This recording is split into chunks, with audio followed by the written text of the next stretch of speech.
Assalamualaikum. Hai adik-adikku yang sedang mempersiapkan diri untuk melanjutkan pendidikan ke bangku perkuliahan.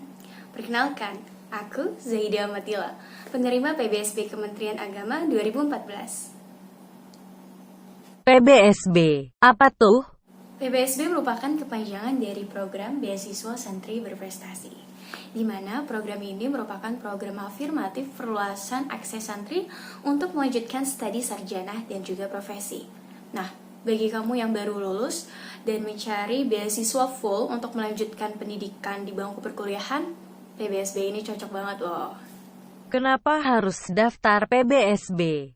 Karena melalui program ini, kamu akan dibiayai full dari awal hingga akhir.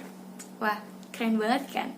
Selain itu, kamu akan mendapatkan 3 poin biaya. Yang pertama adalah biaya pendidikan, yang kedua adalah biaya hidup, dan yang ketiga adalah biaya dukungan. Apa sih biaya pendidikan? Jadi, ada beberapa poin dari biaya pendidikan. Yang pertama adalah biaya pendaftaran, di mana di sini kamu akan free. Kemudian yang kedua adalah matrikulasi. Nah, mungkin adik-adik di sini akan bingung, matrikulasi, apa sih matrikulasi? Jadi, matrikulasi itu adalah pengenalan awal bagi para mahasiswa yang sudah diterima PBSB akan dikumpulkan ke dalam satu ruang selama beberapa hari. Kemudian di sana akan mereview pelajaran sewaktu aliyah. Yang fungsinya adalah agar para penerima PBSB dengan background aliyah ataupun pondok pesantren tidak tertinggal dengan teman-teman dengan background SMA seperti itu. Yang kemudian ada biaya UKT. Mungkin adik-adik di sini akan lebih mengenal dengan SPP kali ya, kalau waktu aliyahnya.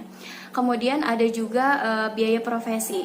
Jadi untuk beberapa jurusan, mungkin seperti aku ya, aku itu jurusan keperawatan, kuliah S1 selama 4 tahun, kemudian lanjut dengan profesi nurse-nya selama 1 tahun. Dan itu jadi dibiayainya selama 5 tahun.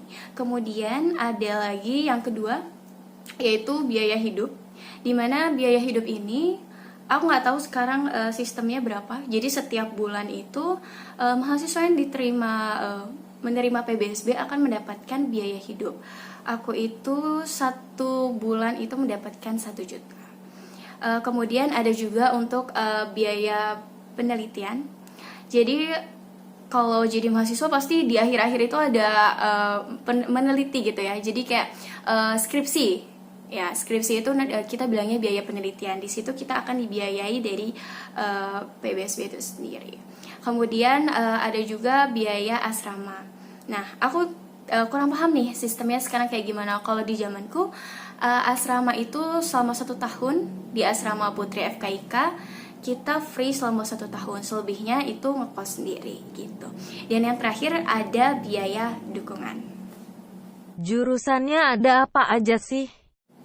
Ada banyak banget jurusan dan juga kampus yang bisa kamu pilih. Bisa dilihat di sini. Ataupun bisa juga kamu akses di website yang sudah tertera ini. Syaratnya apa aja?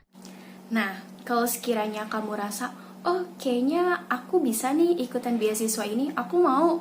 Kamu harus memperhatikan syarat-syaratnya. Ada syarat umum, syarat khusus, dan juga syarat dokumen. Aku juga gak terlalu hafal terkait dengan persyaratannya karena poin-poinnya lumayan banyak. Tapi bisa kamu lihat di sini. Yang pertama ada persyaratan umum. Persyaratan umum itu ada yang biasa, pasti UNI. Kemudian pesantrennya itu sudah terdaftar di Kementerian Agama. Kemudian sudah mungkin 3 tahun berturut-turut. Ada surat rekomendasi, mampu berbahasa Arab, mampu membaca dan memahami kitab kuning, dan berbagai persyaratan lainnya yang bisa kamu lihat ya di sini. Nah, kalau sekiranya kamu rasa, oh kayaknya persyaratan umumnya aman nih, lanjutlah ke persyaratan khususnya.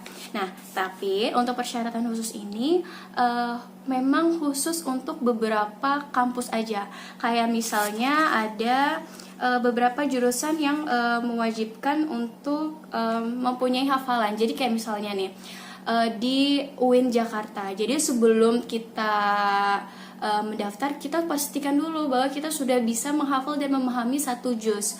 Kemudian nanti setelah kita lulus, kita harus sudah hafal 5 juz kayak gitu. Jadi bisa dilihat di sini ya. Jadi ada persyaratan khusus yang berbeda-beda di universitas itu sendiri. Nah, kemudian ada persyaratan dokumen. Nah, untuk persyaratan dokumen ini ada banyak banget juga surat keterangannya, seperti biasa kayak KTP, KK, dan lain sebagainya. Nanti kalau misalnya lolos akan lanjut ke tahap berikutnya. Kalau nggak lolos dokumennya ya jangan berkecil hati ya. Bisa dicoba untuk beasiswa-beasiswa lainnya.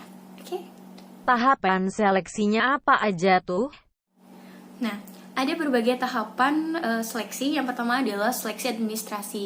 Yang tadi sudah aku bilang ada persyaratan dokumen. Jadi ketika dokumennya itu sudah lengkap, sudah sesuai, maka kita lolos yang namanya seleksi administrasi. Nah, ketika nanti dari pihak sana mengatakan bahwa kamu sudah lolos nih, kamu bisa ikut tahapan yang pertama selanjutnya. Nah, lanjutlah ke tahap yang pertama, yakni adalah tes yang berbasis elektronik. Dulu kalau di aku ya 2014 itu tuh masih yang ngebuletin ngarsir satu-satu gitu ya, dari jam 8 pagi sampai sekitar jam setengah 6 sore. Tapi kalau sekarang sudah lebih simpel.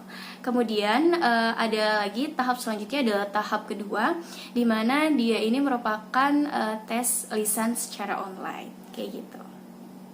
Materi yang diujikan apa saja? Nah, pasti poin ini yang dipertanyakan oleh adik-adik. Kira-kira materinya apa sih? Kira-kira susah nggak ya? Gitu. Nah, susah atau gampang itu adalah penilaian subjektif dari individu kan. Mungkin aja aku bilang susah banget, tapi untuk orang-orang yang dengan pemikiran yang jenius, yang pintar banget, mungkin dia bilang itu gampang gitu. Jujur aku bukanlah orang yang pandai. Aku ya sedang-sedang aja lah di kelas gitu ya. Tetapi poinnya di sini adalah kita berusaha, kita berdoa. Ya coba aja dulu, terlepas dari kamu pintar atau enggak, kamu ranking di kelas atau enggak, ya coba aja dulu. Kamu tidak akan pernah tahu kalau kamu tidak pernah mencoba, kayak gitu.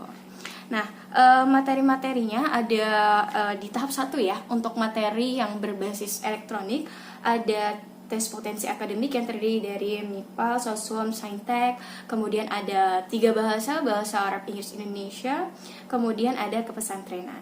Nah, kemudian ada tahap selanjutnya yang kedua, yaitu adalah membaca dan memahami kitab kuning. Dan untuk universitas tertentu, kampus tertentu itu ada tes Hafiz Al-Quran, tergantung dari program studinya yang tadi aku sebutin gitu. Oh begitu, oke deh. Oke deh, segitu dulu ya pemaparan dari aku. Semoga bisa kamu pahami. Atau untuk lebih jelasnya bisa kamu akses website ini untuk mendapatkan bookletnya. Atau nanti linknya akan aku taruh di description box. Satu poin yang harus kamu ingat, bahwa keberhasilan atau apapun yang kamu dapatkan hari ini bukan semata-mata karena hasil kerja keras kamu. Tetapi ini ada juga hubungannya dengan doa orang-orang di sekitar kamu. So, mintalah doa sebanyak-banyaknya dengan orang di sekitar kamu, karena kita tidak pernah tahu pintu mana yang lebih dulu Allah kabulkan. Terus semangat ya. Saya Zaida Matila. Dah.